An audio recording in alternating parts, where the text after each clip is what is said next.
kasih setiamu di dalam hidupku, ku bersyukur. Shalom Bapak Ibu sekalian, hari ini senang sekali rasanya kita dapat berkumpul kembali bersama-sama menikmati firman Tuhan. Sebelum kita mendengarkan firman Tuhan, mari kita bersatu di dalam doa. Kita berdoa. Bapa yang baik, Allah yang Maha Kasih, kami bersyukur pagi hari ini Tuhan boleh membangunkan kami dan kami dipercayakan untuk melakukan aktivitas kami. Sebelum kami memulai aktivitas kami rindu mendengarkan firman-Mu. Tuhan kiranya berkarya di dalam kehidupan kami, agar melalui firman-Mu kami dapat dituntun untuk melakukan segala kehendak Tuhan. Ini doa kami ya Tuhan, di dalam nama Yesus kami berdoa. Amin. Bapak Ibu Saudara yang saya kasihi dalam nama Tuhan Yesus, bacaan kita pada pagi hari ini terambil dari kitab Daniel 6 ayat 28.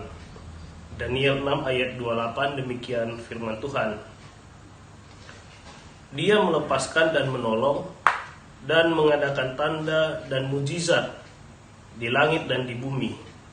Dia yang telah melepaskan Daniel dari cengkraman singa-singa.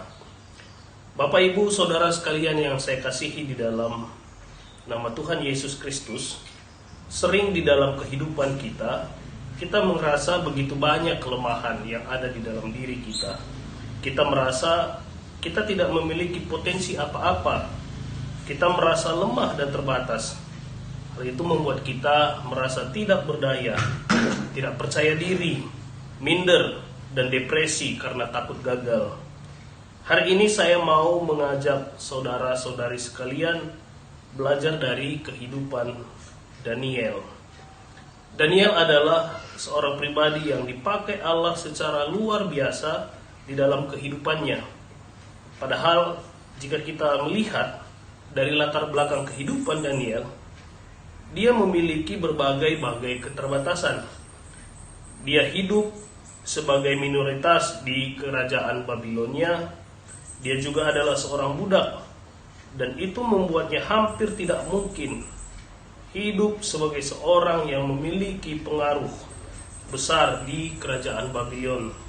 Namun apa yang terjadi di dalam hidupnya? Tuhan memakai Daniel secara luar biasa. Tuhan memakainya sebagai salah satu dari ratusan orang Babylon, menjadi sosok yang berpengaruh di dalam kerajaan tersebut. Pertanyaannya adalah, apa yang membuat Daniel bisa seperti itu? Alkitab mencatat ada dua hal yang membuatnya demikian. Yang pertama, Daniel adalah orang yang memiliki hubungan yang sangat baik dengan Tuhan. Dikatakan di dalam Daniel 6 ayat 10, 3 kali dalam sehari Daniel berdoa dan bersekutu dengan Tuhan. Sebuah hubungan yang sangat baik, bahkan jika dibandingkan dengan persahabatan antara manusia yang saya ketahui, hubungan Daniel dengan Allah jauh lebih baik. Manusia, kendati dia telah bersahabat, dia tidak mungkin berkomunikasi sebanyak yang Daniel lakukan dengan Allah. Paling bisa 2 hari sekali, atau mungkin jadi seminggu sekali. Namun Daniel melakukannya 3 kali di dalam sehari. Ini menunjukkan betapa dekatnya hubungan Daniel dengan Tuhan.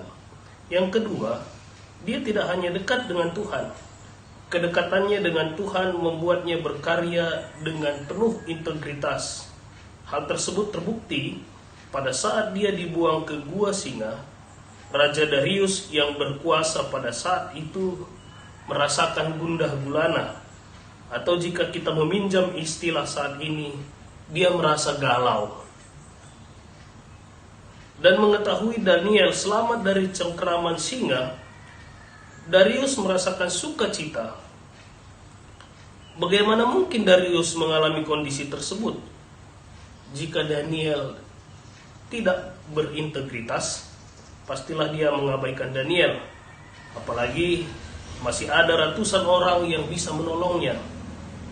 Tapi kenyataannya Darius lebih memilih Daniel dibandingkan ratusan orang tersebut. Saudara-saudari sekalian, hari ini kita belajar hal yang luar biasa dari pengalaman hidup Daniel. Pertama, kita adalah orang-orang yang spesial yang Tuhan telah hadirkan ke dunia ini. Dunia memang sering menghakimi saudara dengan kelemahan dan keterbatasan saudara.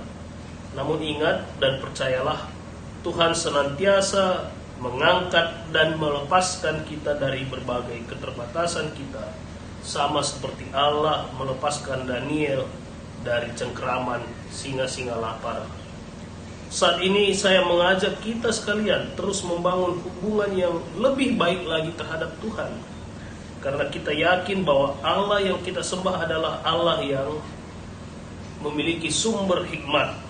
Dia akan memberikan hikmat bagi kita di dalam melakukan segala aktivitas kita.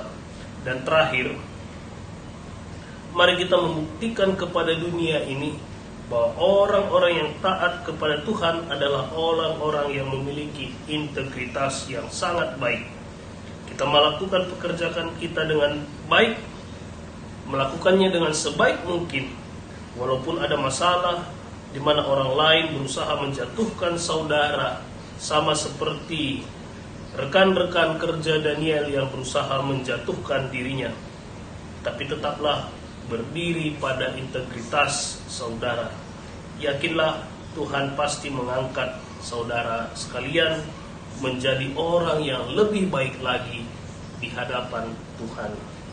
Tuhan Yesus memberkati saudara sekalian. Mari kita bersatu di dalam doa. Kita berdoa. Terima kasih ya Allah, begitu indah firman-Mu saat ini. Kami boleh belajar dari kisah kehidupan Daniel, di mana dia adalah orang yang dianggap lemah, yang memiliki berbagai keterbatasan, tapi ternyata Tuhan mengangkat dia secara luar biasa. Hal itu terjadi karena hubungan yang baik dengan Tuhan, dan hubungan dengan Tuhan itu mengajari Daniel untuk melakukan segala pekerjaannya dengan penuh tanggung jawab dan integritas yang tinggi.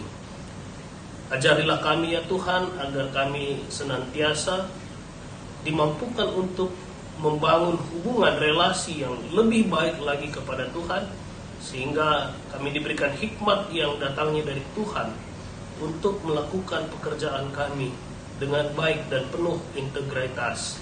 Kami berdoa secara khusus kepada seluruh umat Tuhan dimanapun mereka berada yang mendengarkan firman-Mu saat ini. Berkatilah mereka ya Tuhan, di dalam kelemahan mereka, di dalam keterbatasan mereka. Engkau hadir di dalam kehidupan mereka. Jadikanlah mereka menjadi orang-orang yang berharga di mata Tuhan. Jadikanlah mereka orang-orang yang betul-betul memiliki integritas yang tinggi di hadapan Tuhan. Dan biarlah kasih Tuhan mengangkat mereka dan menjadikan mereka orang yang betul-betul berharga di hadapan Tuhan. Kami juga berdoa buat anak-anak Tuhan yang saat ini berada di Bogor dan Perpulungan Sukabumi.